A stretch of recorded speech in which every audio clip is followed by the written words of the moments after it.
Hi everyone, I'm Will, and I like toys, but I also like comics. Last time we looked at some of the DC comics I picked up from bargain bins, long boxes, clearance bins, so far for 2025. Now I've got my Marvel and third-party publishers, so I think we will start with Marvel and then work our way. I don't have as many of these as I do with DC. I kind of go in waves where I get a bunch of Marvel or get a bunch of DC, and it depends on what's available at the time. So the very first thing, and like I said, most of these are clearance bin pickups, things that are $1, 50 cents, $2, whatever I can find. I've got a running list of titles of series and characters that I enjoy and that I keep an eye out for when I'm in different comic shops.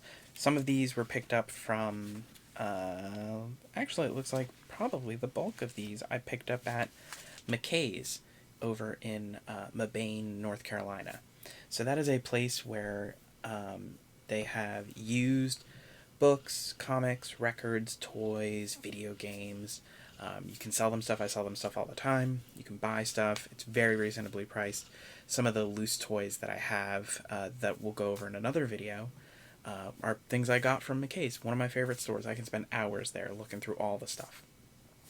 So, very first thing that I have is Marvel Comics Fun and Games magazine. So this is, I picked this up because it's like crossword puzzles and word searches and interesting like puzzles, and there's like a maze that's in Dormammu's face. Someone did it, but that's fine with me.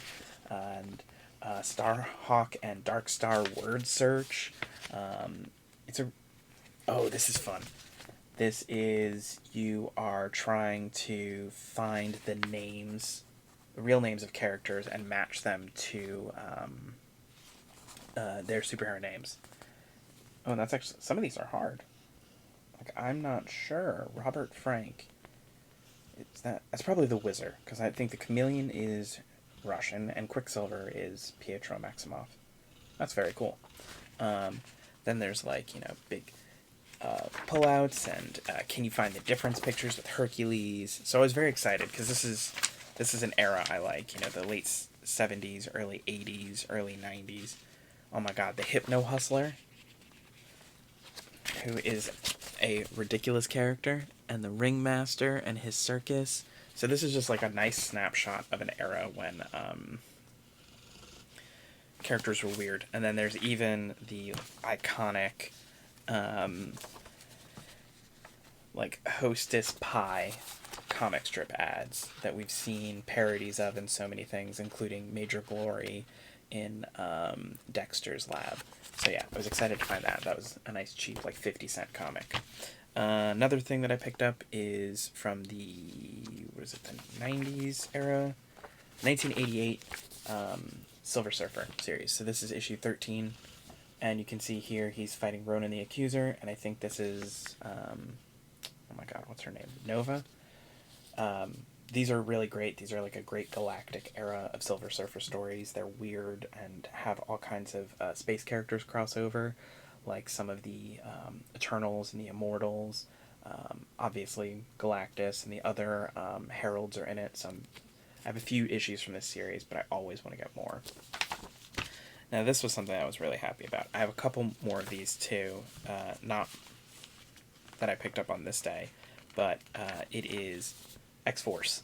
So this is the iconic team that Deadpool and Cable and Domino and Cannonball and Boom Boom and a bunch of these other characters are from. And what's great about these is, so Rob Liefeld did a lot of the art, but this one is a special one in my opinion, because it is, let me find it good. So there's a little Rob Liefeld art, but there's also Mike Mignola, the creator of Hellboy, so his signature art style. This is when he was doing some Marvel stuff for X-Force and X-Factor. I have a couple of his X-Factor ones, but this was a guest one that he did. And I love this cover, and I love some of these weird characters, like this big bear guy whose name I think is Grizzly. So I have a few different issues of this. This is always how the X-Men look to me. The Jim Lee X-Men, that era of X-Factor, with Multiple Man and Polaris and Havoc and those bright yellow and red suits, and then this era of X-Force. This is how I imagine them. Around that same era, give or take, within a few years, I think, Excalibur. Love Excalibur. So this is like these are not Excalibur on the cover, by the way. Excalibur is like the UK X-Men. It's got Captain Britain and Psylocke and Dark Phoenix and Nightcrawler, and that is a really weird and fun era. I think it's written by Alan Davis, right? Or did he do the art? Let's double check how wrong I am. Alan Davis did the writing and the art. Wow. And so these are some weird alien characters who cropped up in it that during the Cross Time Caper. And so they're obviously doing a parody of the X-Men, the N-Men. Yeah, I love Excalibur. I have a few different issues, specifically like Cross Time Caper, which is like a weird multiversal time travel one. This is one that I don't have a lot of these, but I do enjoy the Fantastic Four. Specifically, some of the weirder ones. So what's great about this one is you can see Ben Grimm, Thing, has been turned human. And Thing no more. And so you can see, but there is a Thing character here. Well, that is Miss Thing. Also sometimes called Miss Marvel. Because at this point, Thing had this extra rocky sort of look. You can see even from the shadow of who he was. And then she was mutated and was sort of supposed to be a love interest, but wasn't. But she's entertaining. And so this is during that era. And you can see they're fighting Hydro Man and was it the Wizard and Titania and Claw. So this is a really interesting one. And during an odd era. I tend to really like the odd ones. Now these next two, I was so excited to find these, and there were more in the bin, but I was trying to hold back and not spend every dollar I had. Machine Man. Machine Man is a character he's 100% a robot. His human name is Aaron Stack. He was created by a scientist, Dr. Stack, who named him, and he took on that last name after his creator. And he was originally a robot character that sort of was in the 2001: A Space Odyssey comic. And then he eventually got his own spin-off. And it looks like this is artwork by Jack Kirby. Jack Kirby was very much involved in Machine Man in this era, at least in the beginning. And so this is the second issue of Machine Man. And he has turned himself into like a trike, like a motor trike. In more modern eras, he has come to hate humans and calls them like flesh bags, like very much like a Bender from Futurama sort of vibe, but always ends up having to do things to save humans. I'm a big fan of him. I've got a figure of him. They've only made like one Marvel Legend of him. Looks exactly like this, shiny purple with those big bug eyes. But so I got a second issue too, which is issue 16, Machine Man, the Living Robot. And so he is fighting the Satan Squad. Once again, there's something about like the 1980s and late 70s, I guess, through mid 90s. So like 76, 77 through 95 is just a weird time. They were throwing all kinds of things at the wall for heroes and villains.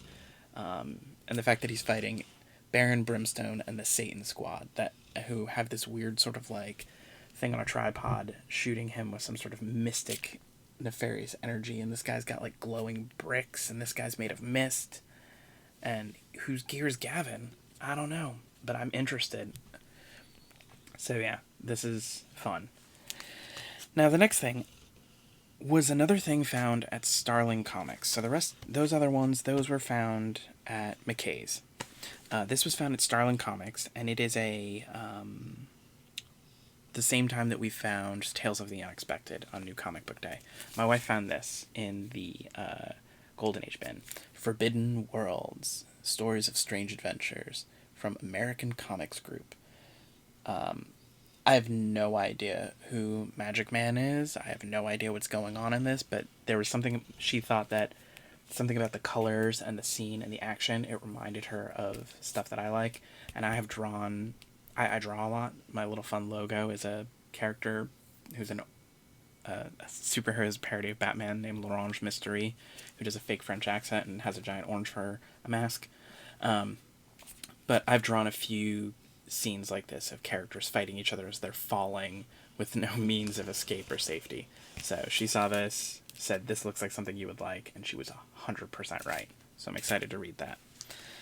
Next up is something I got from an antique mall in town near Roanoke, and I was very happy to find this. This is from 1986. This is the Johnny Quest comic series by Comico, and the artwork is amazing. It is Dave Stevens, who was this wonderful sort of like pulp-inspired, pin-up-inspired artist. He's the guy who created The Rocketeer, which I'm a big fan of The Rocketeer. I've got a Rocketeer figure over there. I've got a Rocketeer figure over there. I've got a bunch of Rocketeer comics over here. Wouldn't be surprised if I got a Rocketeer tattoo one day. But so this is from his run, and these are getting harder to find, so I was very happy to find this. Looks like I paid $2.50 for this. And then it has this awesome back cover. I know I haven't been showing back covers because they usually aren't. They're just ads, but this is awesome. Looks like meet an explosion happening at some giant statue, and Race and Johnny running away. While on the other side, we've got Race and Bandit and Haji and Johnny. And just the expressions on the face, the folds, and the artwork is just amazing. So I was very happy to find that. Now the last thing that I'm going to show are actually 3 comics. And they're 3 issues. I'm going to take them out of the bags and board. They are the only new comics I've bought in a long time, and I'm a huge fan of these. I discovered it through a friend of a friend who suggested it, borrowed some, read some from a library, but the last few times there have been new issues available to join and pay, I've done it. These are Cobra from Michel Fife. They started, this is issue 47, I also have 48 and 49, which we'll look at. These are from The Death of Cobra, which is the last end. 50 was the last issue. I don't have 50. I should have ordered 50. I missed it. I'm going to have to find it. But these are like a great, thick cardstock with beautiful artwork. And the artwork is very fluid and has a lot of motion to it and has this sort of like great sort of brown, almost gray paper background, and it's a mixed media, so there's like ink and marker and paint and colored pencil, and it is also a love letter to an 80s era DC with like the Suicide Squad. So Cobra is basically a team that works for the government of villains. I mean, they're people with powers who are less than good, who work for the government, and very much like Suicide Squad, and get sent on dangerous missions. And the very first issue starts with they're leaving a mission, and they have found this this magic like space artifact that they were sent to get that killed a whole city of people in another country, and it's a skull with like sort of this jagged space material through it. And that sets all the characters on this crazy interdimensional journey, and people die all the time, people come back. It's really cool. But so the creator of it, for a while, he published it through Image.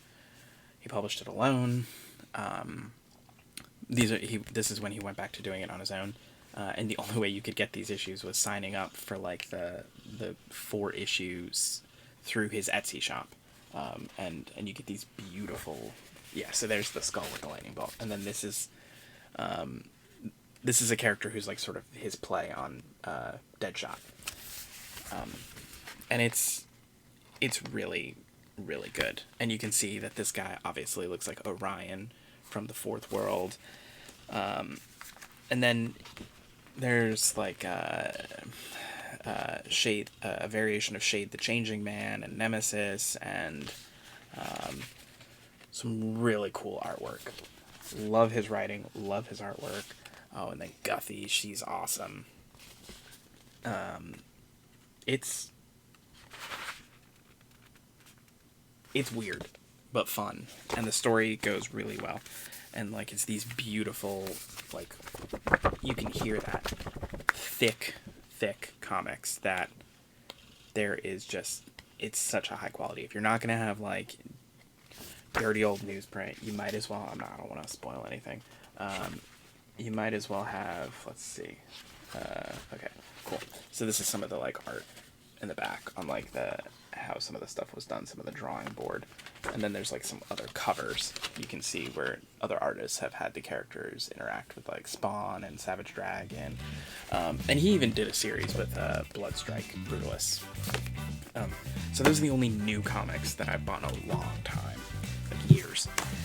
And that's it. So those are the DC and the third-party publishing comics that I've gotten this year. Back in there, really nice. Plastic keeps these 3 issues safe. And Copra is also one of those ones that if you ever see early issues of them, they are very expensive. Yeah, so those are my pickups of 2025 so far. I'm hoping that I can hit up some other comic shops. Like I said, my local one, Starling Comics, or Marvel Freaks, that's another one that's nearby that I like. I've picked up some Alpha Flight there before. And as always, I hope you're having a great day. My name is Will, and I like toys, and I like comics.